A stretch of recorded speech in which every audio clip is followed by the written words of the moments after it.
Hello, in today's video we will learn about exact match. Exact match allows your ad to show for searches which has same intention and same meaning as your keyword. It gives you the most control over who sees your ad but has a limited search. An exact match keyword is denoted by your keyword inside the square brackets. For example, your keyword is running shoes in a square bracket, so your ad will show for keywords like running shoes or shoes for running. So searches has same meaning and same intention as your keyword. Now, what are the benefits of exact match? First, you will get high conversion rate because the traffic is very targeted. Second, lower cost per click because you're not spending on irrelevant clicks. What are the drawbacks of exact match?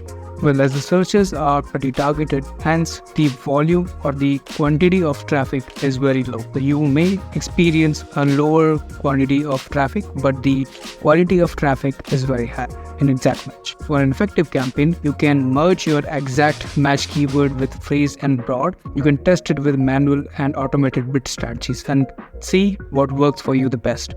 And if you have tried it, please comment below that how it is working for you. Well, that's the end of 3-episode series on Google Ads match types. For more such interesting Google Ad video, keep watching AdShot Media. Thank you.